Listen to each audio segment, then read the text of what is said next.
Hello instant foodies, ఈరోజు ఎన్నో benefits ఉన్న జింజర్ ఐస్ క్రీమ్ చేయబోతున్నాం.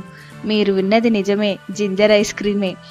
చాలామంది అల్లం అనగానే భయపడుతూ ఉంటారు, దాన్ని ఎలా తింటారా బాబు అని. కానీ అల్లం అనేది బాడీకి చాలా మంచిది. కరోనా కాలంలో చాలామంది గ్రీన్ టీలో అల్లం వేసుకుని తాగడం అలవాటు చేసుకున్నారు.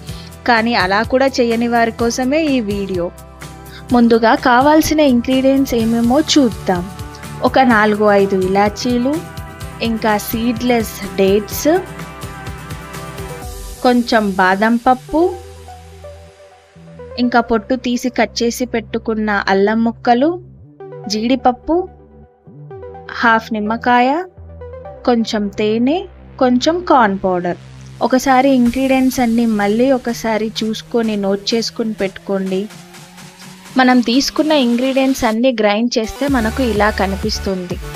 ఇక్కడ నేను బాదం మిల్క్ యూస్ చేస్తున్నాను. కావాలంటే మీరు నార్మల్ మిల్క్ అయినా యూస్ చేయవచ్చు. అలా కొంచెం మిల్క్ ఈ మిశ్రమంలో కలిపి దీన్ని మళ్ళీ ఒకసారి గ్రైండ్ చేయండి. గ్రైండ్ చేయడం వల్ల మనకి కన్సిస్టెన్సీ ఇలాగా తయారవుతుంది.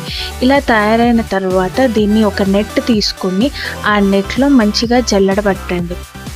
జల్లెడబట్టడం వల్ల ఐస్ క్రీమ్ అనేది చాలా సాఫ్ట్గా తయారవుతుంది. ఇప్పుడు అల్లం బెనిఫిట్స్ ఏంటియో తెలుసుకుందాం. మీకు కనుక థ్రోట్ ఇన్ఫెక్షన్స్ లాంటి ప్రాబ్లం ఉంటే ఈ అల్లం గ్రీన్ టీ ఒక 1 వీక్ తాగి చూడండి. అప్పుడు మీకున్న జలుబు దగ్గు పూర్తిగా నయమవుతుంది. ఇది క్యాన్సర్ని కూడా కంట్రోల్ చేస్తుంది. డైజెషన్ ప్రాబ్లం ఉన్నవారు రోజు కొద్దిగా ఇది తినడం వల్ల డైజెషన్ ప్రాబ్లం కంట్రోల్లో ఉంటుంది. ఇది మౌత్ ఫ్రెషనర్ లాగా కూడా ఉపయోగపడుతుంది. ఎవరికైతే డయాబెటిక్ పేషెంట్స్ ఉంటారో వాళ్ళు ఇది కొంచెం తీసుకోవడం వల్ల వాళ్ళ షుగర్ కంట్రోల్ చేస్తుంది. ఇంకా వాళ్ళకున్న కొలెస్ట్రాల్ కూడా కంట్రోల్ చేస్తుంది. ఐస్ క్రీమ్ ఇష్టం లేని వాళ్ళు ఎవరు ఉంటారు చెప్పండి. కాబట్టి ఇలా జింజర్ ఐస్ క్రీమ్ చేసి పెడితే పక్కా తింటారు. మెయిన్గా పిల్లలకు ఇలా చేసి పెట్టడం వల్ల వాళ్ళు ఈజీగా ఏం తెలియకుండా ఐస్ క్రీమ్ అనుకుని తినేస్తూ ఉంటారు. మీరు ఒకటి గమనించారా, మనం చేసే ఈ జింజర్ ఐస్ క్రీమ్లో no sugar, no cream, no oil, no condensed milk, no egg. నేను చేసే ఈ రెసిపీ హెల్తీగా ఉండాలని మెయిన్గా 3 ఇంగ్రీడియంట్స్ యూస్ చేశాను. ఒకటి వచ్చేసి అల్లం ముక్కలు, రెండోది డేట్స్, మూడోది బాదం అండ్ జీడిపప్పు.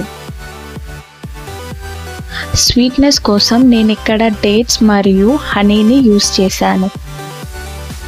ఇప్పుడు మనం ఈజీగా తయారు చేసుకున్న ఈ మిశ్రమాన్ని ఒక ఎయిర్ టైట్ కంటైనర్లో పోసి లీక్ కాకుండా మూత పెట్టి 10 అవర్స్ డీప్ ఫ్రిడ్జ్లో పెట్టండి. మనం నెక్స్ట్ 10 అవర్స్ తర్వాత ఓపెన్ చేస్తే మన healthy ginger ice cream recipe తయారవుతుంది. చూశారు కదా ఎంత టెంప్టింగ్గా ఉందో. ఇంకా మనం దీన్ని టేస్ట్ చేసి ఎలా ఉందో చెప్దాం. చాలా టేస్టీగా ఉంది. ఈజీగా ఒక్కరే ఇది మొత్తం తినేయొచ్చు. ఈ రెసిపీ మీ ఇంట్లో పక్కా ట్రై చేయండి. చేసి ఎలా వచ్చిందో నాకు కమెంట్ చేయండి. ఇంకా ముందు ఇలాంటి రెసిపీస్ చాలా చేస్తాను.